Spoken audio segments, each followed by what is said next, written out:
I know what you're thinking. Jack, your ears look smaller than normal. No, you're probably thinking, this is an Obi-Wan Kenobi video, not a Mandalorian video. Why are you wearing a bunch of Yoda stuff? Well, it's because before I filmed this, I went to Target thinking I would easily be able to get a Jedi robe and a lightsaber, but it turns out everything Star Wars related that Target sells is Baby Yoda. Like literally everything. So I just said, screw it, and I bought way too much Yoda stuff that I can't even put in the video. I forgot that my desk isn't even in videos anymore, so I had to put Baby Grogu in the back. He now lives with me. Yeah, so hopefully this stuff isn't too distracting, because I gotta talk about Obi-Wan Kenobi. First of all, I gotta give a giant spoiler warning. I'm gonna be talking about the entire show, and I'll just say, if you don't like Star Wars lately, you're not missing much, so feel free to watch this. And let me say, if you do like Obi-Wan and Star Wars lately, that's okay. I'm not getting mad at anybody who enjoyed the show. Star Wars, Marvel, Disney as a whole are all trying to make fun shows first.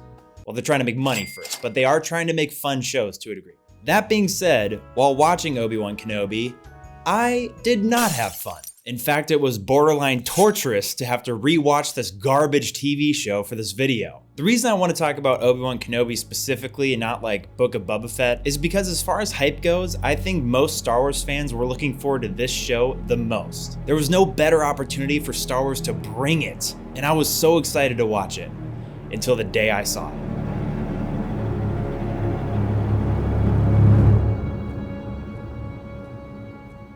The way the show starts got me seriously hyped. We come hot off of episode 3, it looks super high budget. We're in Coruscant following a group of younglings in the middle of the massacre of Order 66. A lot of people would say that that was a great start, and I would agree. But I would also say it could have been a lot better if Disney actually respected its audience. Like, instead of this intro shot ending with a group of kids running to safety, what if it ended with them looking up after their teacher dies and a man in a black robe is standing in front of them with a blue lightsaber glowing beside him, revealing the absolute nightmare that Anakin Skywalker had turned into? I mean, the show is hopefully gonna be about Obi-Wan Kenobi and Darth Vader, right? They had a perfect opportunity to reinstate what a monster Darth Vader is.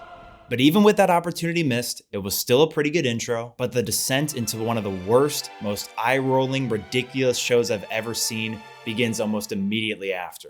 At the start of Kenobi, 10 years later, all right, I gotta take this off. At the start of Kenobi, 10 years later, the Grand Inquisitor walks into a saloon and states exactly what he's looking for, a Jedi. In actuality, I would say the Jedi hunt themselves.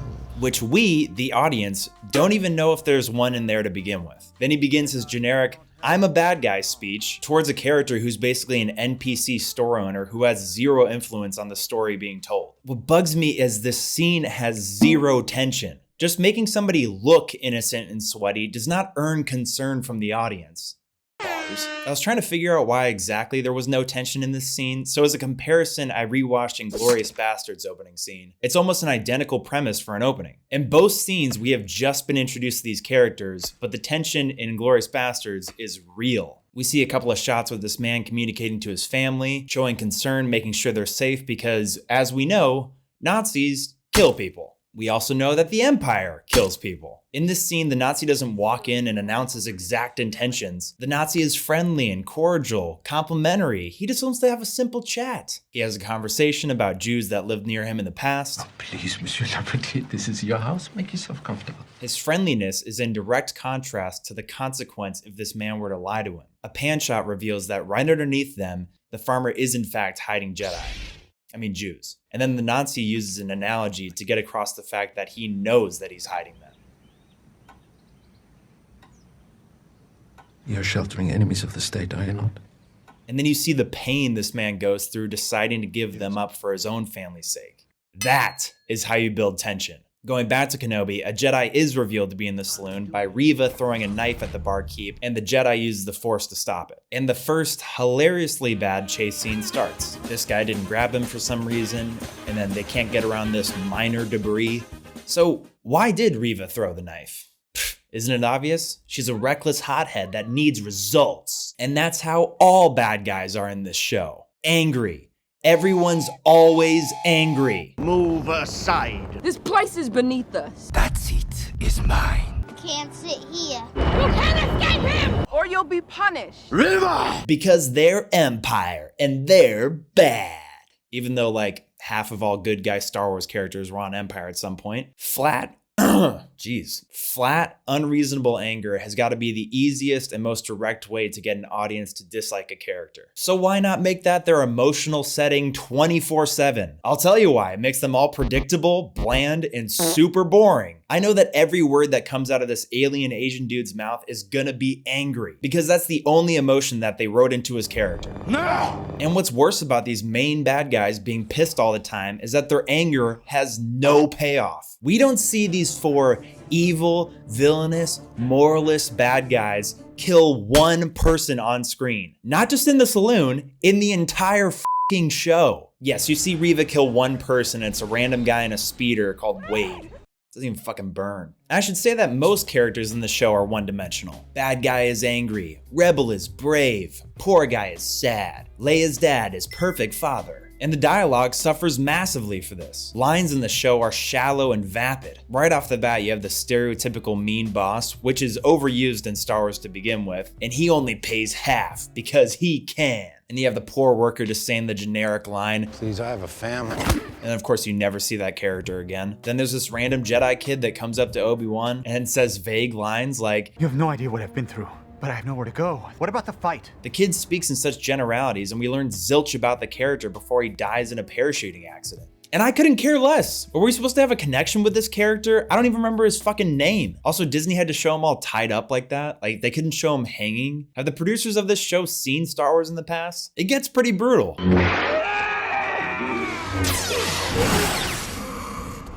I do think it'd be hilarious if the kid like woke up all tied up like that. Just like, oh my God, smoked one too many death sticks last night, you know what I'm saying? All right, can you get me down? I feel like the most shallow lines do come from the Empire guys that are losing their temper for the 19th time. I'm sick of wasting time. Kenobi's been on the run for 10 years. What, do you got a deadline to meet? There's just countless lines of shallow, generic, vague dialogue in the show. And while we're on the subject of shallow characters, I think it's worth pointing out that every background character in this show is a generic space farmer. There's barely any real, unique characters walking around in the back. It's like playing a video game like Assassin's Creed where it's blatantly obvious who the main character is. The most dynamic character in Obi-Wan Kenobi is, of course, Obi-Wan Kenobi. And it was truly exciting to see Ewan reprise his role for about the first half of episode 1, before it becomes painfully obvious they're doing what they did with Luke Skywalker in the sequels, which everyone loved, by the way. Make him a washed up, cynical hermit living in a cave thinking the Jedi are done for. The fight is done. We lost. That's the guy we want to root for. I hate what they did with Luke, and I couldn't believe that they were doing it with Kenobi. I'm not who I used to be. I understand eventually Kenobi lives in a cave near Luke, but that doesn't mean he has to lose all hope in the Jedi. And he says a conflicting plot point while talking to Leia's father right away, which is he has no hope in the Jedi, but he needs to train Luke someday. When the time comes, he must be trained. It's just not the Obi-Wan that I know. The Kenobi I know sees his strongest ally, his own master, Liam Neeson, get struck down in front of him by the demon Darth Maul, and does not run or hide. He comes at him 100 miles an hour with the gust of 1,000 winds. I think it'd be a much more interesting plot if Kenobi still was a strong Jedi who did want to fight. I know he's old, but it's been 10 years after episode 3, not 20 or 30. He's not a decrepit 70-year-old man. And he has the Force. Friggin' Yoda and Dooku all became powerhouses the older they got. And in this plot, he could start alone and struggle to build a force that's able to face the Empire and Darth Vader. And throughout that, he can still be tormented by visions of Anakin. And maybe in the end, Vader destroys a large portion of that force he's built, people that he cares about, but Obi-Wan stops him and defeats him in battle. I don't know, something like that, where he actually uses his lightsaber and not a blaster 80% of the show. And maybe the story isn't driven by a 10-year-old baby Leia. So let's talk about her. Of course, I'm not gonna roast some little girl and say she's a terrible actor. I'm gonna say that all the children in this show are terrible actors. Never made one decision for yourself in your entire life, and you never will.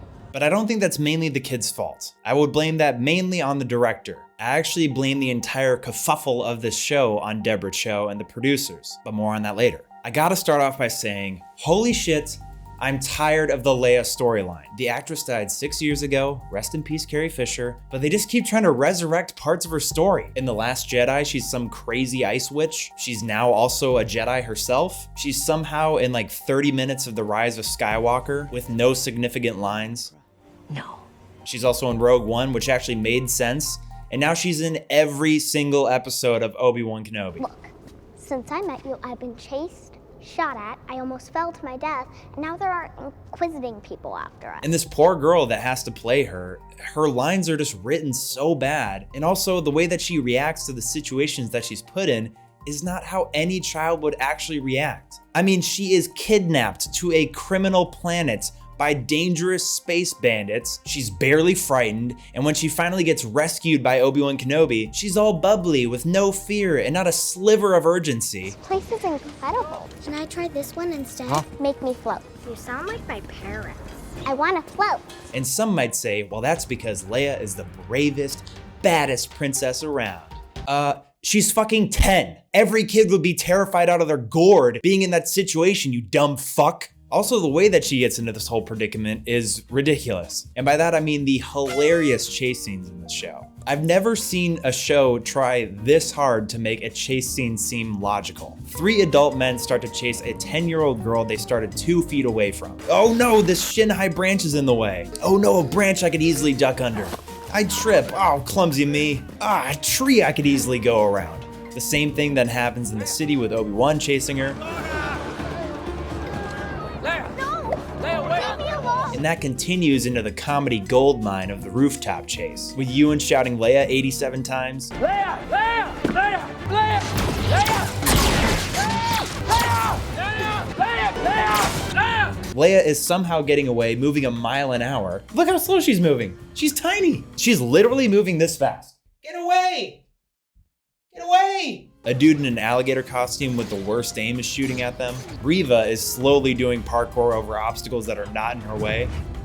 Then Kumail shows up for some reason, knowing their exact location. And Leia is so convinced Obi-Wan is a bad guy because he was wanted by bounty hunters that she's willing to attempt suicide in order for him to not catch her. Then he of course saves her with the Force, and then Reva and the other bounty hunter vanish out of thin air, and Obi-Wan appears down in the alley with her the next scene. Movie magic, baby.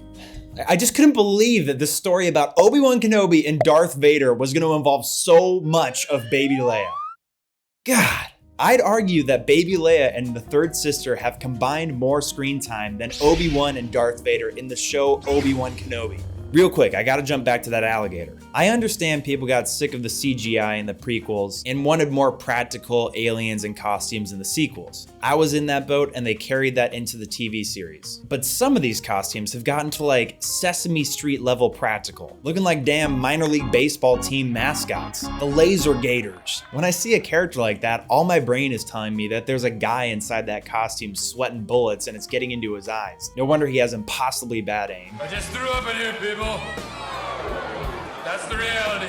And that rooftop scene is a great example of maybe my biggest issue with this show, which is the pacing and logic of it. First of all, there are many times, especially in the first few episodes, where the show is moving at a snail's pace, like Leia running level slow. A lot of that has to do with being on another Star Wars desert planet, which is like 90% of planets in these shows. So it's just watching Obi-Wan go to the town, leave the town, go to his house, travel through the desert we go. And the second thing to that is just like the logic behind some scenes that don't add up, and it ties in with the pacing. For instance, Leia's dad reaches out to Obi-Wan for his help. In that scene, he says there are no leads. About 3 scenes later, he is in Obi-Wan's cave saying, "We know the exact location of where she is. We found it off screen." Obi-Wan gets to the planet and his tracker doesn't work in the city. He asks for Kumail's help. The show doesn't really say that Kumail knows where she is. He just uses an analogy of searching the sewers and shows Obi-Wan heading to a random building. The editing is very odd here where Obi-Wan ends up in the exact location where Leia is being held, but now he's in a Breaking Bad costume. He gets to the cell and then the kidnappers come out of nowhere. And this part is just...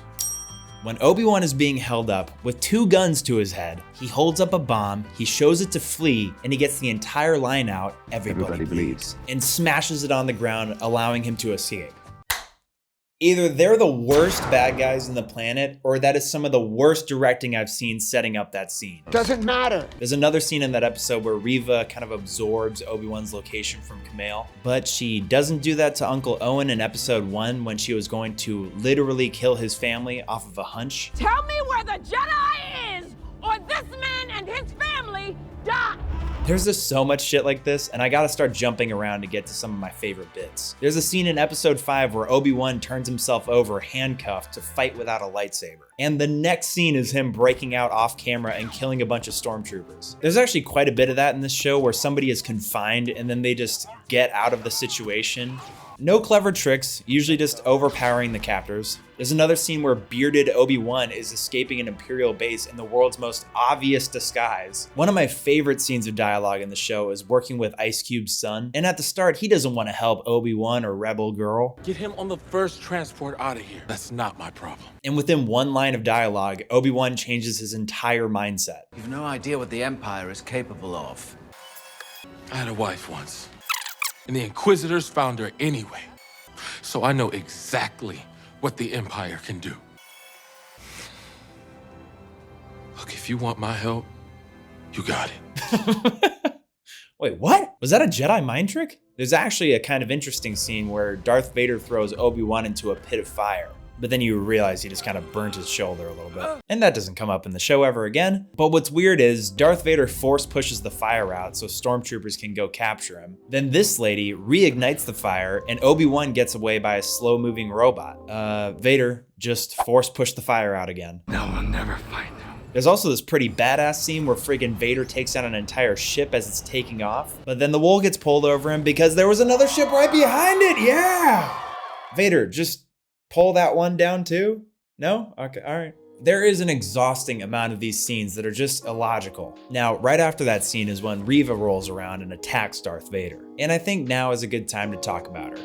Reva, the third sister. This character is kind of the worst. The casting, the writing, her predictability, her motivations and goals, it's all completely shallow, boring, and uninteresting. There's a lot of issues with the third sister, but one of the main issues is how they introduced her. Because she just feels like a try-hard bad guy the entire show. One of the first scenes she has, she threatens an entire village. Hands go first.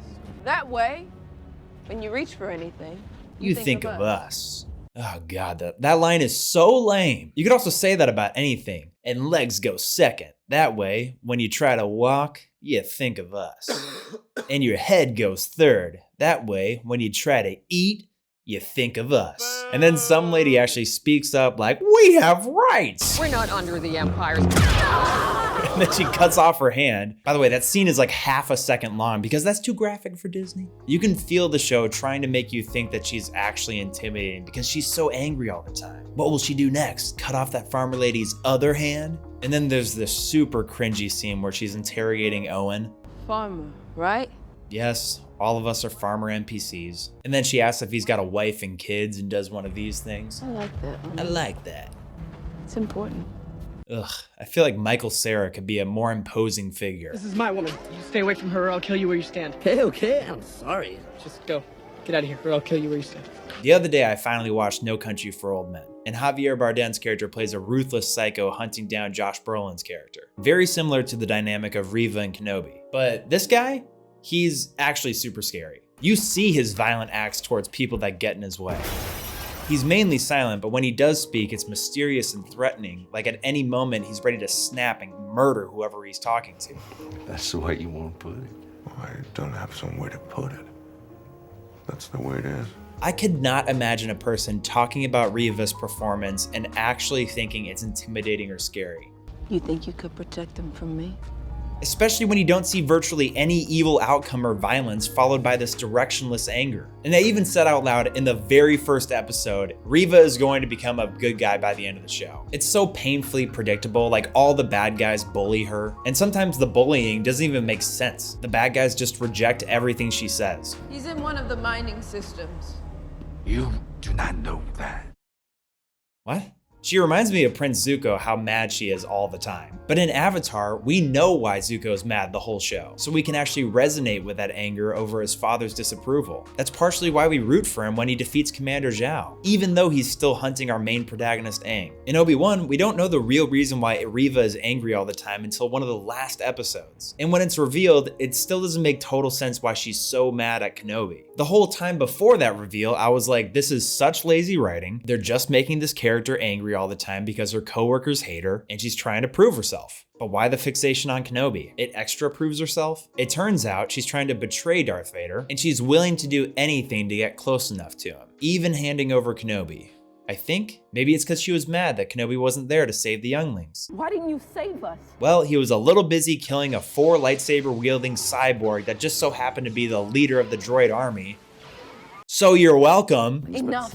Enough. She's been so mad at Kenobi this whole show, and on multiple occasions has been close enough to kill Darth Vader. So why didn't she do it earlier? You have no idea. So she finally decides to betray Vader in one of the lamest lightsaber battles I've ever seen. Like, what are you doing? Get up off the ground. Which, by the way, can someone making the lightsaber fights nowadays please take some fucking inspiration from the Knights of the Old Republic cinematics or the old prequel battles? Why do all lightsaber fights suck lately? It is not that hard to make lightsaber battles look insanely cool. Why is Darth Vader tutting in the middle of this fight? Anyway, Darth Vader stabs and kills Reva. Wait, you didn't hear? Lightsabers don't kill anybody anymore, you silly head. This is Disney, where a kid can be a kid. But a lightsaber will kill Qui-Gon Jinn in the exact same way. Hello. Oh, and the Grand Inquisitor survived too. Hey, you just got a little boo-boo. Now, not all moments of the show suck. Like I said, there was a pretty strong intro. I think the end fight between Obi-Wan and Vader was like a 7 out of 10. I mean, they left zero reason not to kill Vader, the ruler of the evil force that's gonna dominate the galaxy for the next 15 years. But I just think they could have done a better job capturing significant moments through the show. The reveal of Obi-Wan himself is super underwhelming. Like, just a pan shot on an assembly line? Really? The first time he ignites his lightsaber is super random. The end of the first episode is just some random lady at a bus stop going, "You getting on or what?" Well, you coming or not? That's the cliffhanger? Finding out Anakin is alive. The end shot is cool of episode 2. I'm saying Reva saying it to a bunch of boxes Obi-Wan is hiding behind sucked. It was also confusing because I was like, well, how does she know that Obi-Wan doesn't know that Anakin is still alive? The first time we see Darth Vader on screen, he shows up out of nowhere and he snaps 2 random villagers' necks that were just chilling out in their house. I feel like he could have been introduced in a much cooler way. Like, think about how awesome the reveal was in Rogue One. Like, Obi-Wan could be running through a tunnel and then turn around for his rebel girlfriend, closing the door, and all of a sudden, as she's closing the door, the red lightsaber goes through the door. Doors open up and friggin' Darth Vader is standing there. I mean, I know that she needs to be in another episode or 2, so give her a friend and kill that guy. Rather than Vader just dragging some random old lady through some dirt. And there's just small stuff that I just hated. It's like, you know, I like the lightsaber fight at the end of the show, but why when Obi-Wan finally says his cool line of like, "I must do what I must," he ignites his lightsaber off screen. His blue lights, why did you not show that? That would have been so cool. Also, man, do they abuse the shaky cam in this show. It makes the show look so cheap. And I don't think the entire show there's one aesthetically pleasing shot. This was supposed to be the redemption show to Star Wars. Star Wars has been on a downward slope, in my opinion, and this was the show to bring back a huge portion of their audience. How was this so bad? Well, let's see what they spent on $25 million per episode. All directed by Deborah Cho. Let's see what she's made. A couple episodes of The Mandalorian, I'm sure with Jon Favreau right over her shoulder, and 2 movies with both around 50% on Rotten Tomatoes. Yeah, let's give her the keys to the most important Star Wars series yet. Teleplay by Joby Harold. What's he known for? Okay, this movie Awake, 23% on Rotten Tomatoes. King Arthur, 31%. Robin Hood, 15%. And Stuart Beadle, main credit, I, Frankenstein, 5% on Rotten Tomatoes. What are we doing? We gave them $150 million to make this garbage. Disney, it's time to wake up. By the way, I do think it's hilarious, the descriptions on the Obi-Wan Kenobi episodes. It's like if I were to write them. Like, I had some excitement for episode 1 and 2, intricate descriptions, but by 3, I'm just over it, and the descriptions are literally 4 words. Just Obi-Wan plots a mission. I don't know. What do you want me to write? It's like, I don't care. The finale episode, the action-packed special event finale, period. Wow. Also, look at this warning they put in the front of this practically G-rated show. There are certain scenes that the viewer may find upsetting. Yeah, I found this whole show to be upsetting. Oh, and Hayden Christensen is in the show for about as long as this sentence is going. So 8.5 seconds. Enjoy it. After watching this show, I just feel like I gained nothing as far as Star Wars lore. Like, what did this story even tell? I feel like it didn't say anything except maybe hurt the character of Obi-Wan for me and make me even more tired of Leia. There were no interesting questions answered. This might be the biggest letdown I've experienced with TV. And yes, I've seen Game of Thrones season 8. And it makes me not want any more shows from the big IPs. Like all the upcoming Star Wars movies and TV shows, the like 17 Game of Thrones shows that are announced. They're planning on making a Harry Potter HBO show. And my God, the Lord of the Rings Rings of Power is gonna be a fucking dumpster fire. If these spin-offs are gonna be this shit, just forget it. Thanks for watching, guys. I know this is kind of different for the channel. It's my first like show review, but it's still in the nerdverse, so I was like, I think people will be fine with it. Anyway, you guys are the best for coming out and supporting me, so thanks. And I'll see you in the next one. Bye.